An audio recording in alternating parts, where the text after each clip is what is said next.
Hello আসসালামু আলাইকুম, আশা করি সবাই ভালো আছেন। আর একটা নতুন ব্লগ নিয়ে এসেছি। এটা হচ্ছে আমার প্রেগন্যান্সি ব্লগ পার্ট 2। তো থার্ড ট্রাইমেস্টারে পড়েছি, তো এখন থেকে হচ্ছে আমাদের ডক্টর দেখানো শুরু। আর এই ক্লিপসটা অ্যাকচুয়ালি আমার বার্থডে সময় নেওয়া হয়েছিল। আমি জব থেকে আসার পর দেখি রোমান আমার যে ছোট্ট একটা বার্থডে সারপ্রাইজ অ্যারেঞ্জ করলো। আর যেহেতু আম্মু আব্বু আমার সব ফ্যামিলি মেম্বার্সরা দেশে, আমি আর রোমান আছি, তাই ও আমাকে আমার জন্য কেক আর ফ্লাওয়ার্স নিয়ে এসেছে জব থেকে আসার পথে। আচ্ছা, রোমান আমাকে অলরেডি বার্থডে গিফট আগে থেকে দিয়ে দিয়েছে, আর থ্যাংক ইউ ফর দিস। 13 ঘন্টা কাজ করে আসার পর ছোট্ট সারপ্রাইজ পেলাম। থ্যাংকস। তুমিও কাজ করে আসছো। ধরো। আমরা যেহেতু দেশে আর আমিও জব করছি, তো এখানে যে আন্টিরা আছে ওরা আমাকে খুবই লাইক করে। ওরা যখন যতটুকু পেরেছে আমার জন্য রান্না করে পাঠাতো, যেন আমি ভালো মন্দ খেতে পারি। থার্ড ট্রাইমেস্টারের শুরুতেই এখানে হচ্ছে আপনার জেস্টেশনাল ডায়াবেটিসের জন্য টেস্ট করানো হয়। তো আমার হচ্ছে এটা 1 ঘন্টার একটা গ্লুকোজ টেস্ট। ওরা সবচেয়ে সুইট একটা ড্রিঙ্কস দিয়েছে, ওটা আমার 5 মিনিটের ভিতর কমপ্লিট করতে হবে।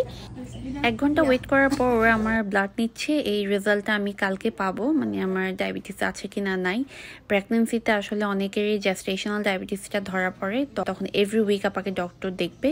আগেই বলেছিলাম আমার ফ্যামিলি মেম্বার্সরা দেশে, তো বাসায় আছি আমি আর রোমান।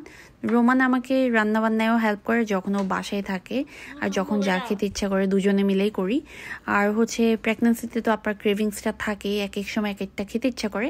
তো আমি যতটুকু পারি ততটুকু নিজে রান্না করার ট্রাই করি।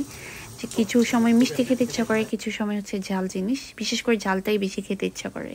প্রেগন্যান্সি সময়টা যেমন আনন্দের তেমন হচ্ছে টেনশনের। এখানে ডক্টররা বলে তোমার যদি কোনো কিছু রাইট ফিল না হয় তাহলে তুমি ইমার্জেন্সিতেই চলে আসবা।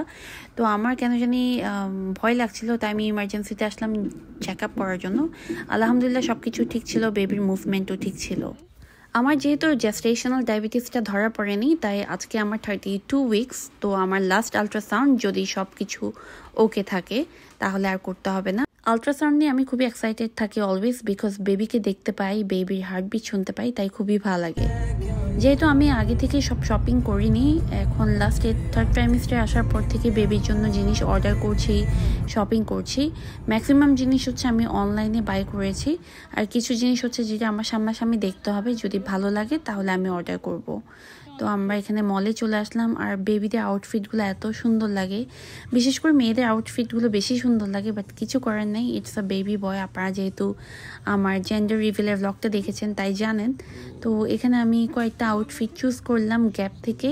আমার কন্ট্রাস্টগুলো খুবই ভালো লেগেছে, তাই আমার হাজব্যান্ডকে দেখাচ্ছিলাম এগুলো নিব কিনা। আর একটা হচ্ছে হোম কামিং আউটফিট দেখছিলাম, মানে ওকে বাসায় আনার সময় কোন আউটফিটটা পরাবো। আর এখানে দেখেন বাচ্চা মেয়ে বেবিদের ড্রেসগুলো এত সুন্দর লাগে, মানে এত ভ্যারাইটিস, এত কালেকশন। তো আমার হাজব্যান্ডকে বলছিলাম যদি মেয়ে হতো তাহলে ওর সব টাকা শেষ করে ফেলতাম। ক্রিপ তো নিছি আমরা, ক্রিপ দেখে লাভ নেই। আমরা এখন টার্গেটে আসলাম। বেবির জন্য অলরেডি ক্রিপ অন্য কিছুগুলো অর্ডার করা হয়েছে, ওগুলো আসবে। তো এখানে দেখছিলাম, অ্যাকচুয়ালি আজকে এখান থেকে বাই করব না, আজকে শুধু দেখতে এসেছি কোনটা কোনটা নেওয়া যায় বা এগুলো কেমন। আদারওয়াইজ আমরা অনলাইনে অর্ডার করে দিব। আমার মুখে যাবে না। এটা অনেক অনেক মানুষ নিচ্ছে, অনেক ভালো রিভিউ, কিন্তু একটু নেস্টি টাইপের আর কি। আমাদের যেটা ইম্পর্টেন্ট দরকার সেটা হচ্ছে কার সিট আর স্ট্রলার, কারণ এখানে কার সিট ছাড়া আপনার বেবিকে হসপিটাল থেকে ওরা ডিসচার্জ দিবে না। তো আমাদের কার সিটটা খুবই ইম্পর্টেন্ট। আমরা অ্যামাজনে দেখেছি, বাট আমাদের আইডিয়াও ছিল না কেমন নিব, তাই টার্গেটে যেহেতু পেলাম তাই দেখে গেলাম অ্যামাজন থেকে অর্ডার করব। আর একটু H&M আসলাম। H&M এর ড্রেসগুলো আমার অনেক কিউট লাগে, আর ম্যাক্সিমাম ড্রেস হচ্ছে মেড ইন বাংলাদেশ আর কটনের, তাই ভাবছিলাম কটনের ড্রেসগুলো নেওয়া যাক। তো এখান থেকেও কয়েকটা আউটফিট আর হচ্ছে ক্যাপ নিলাম ফটোশ্যুট করার জন্য ওর হসপিটাল থেকে আসার সময়।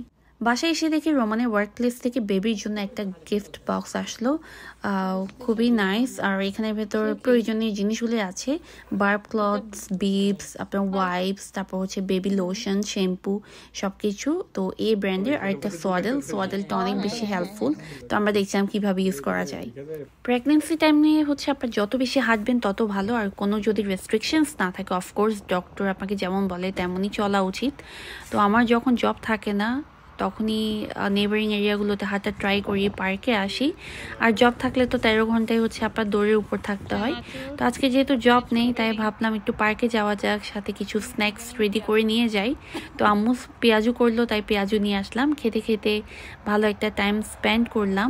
আমি আমার ব্লগটা এখানে শেষ করছি। আশা করি আপনাদের ভালো লেগেছে। ভালো লাগলে সাবস্ক্রাইব, লাইক এন্ড শেয়ার করবেন।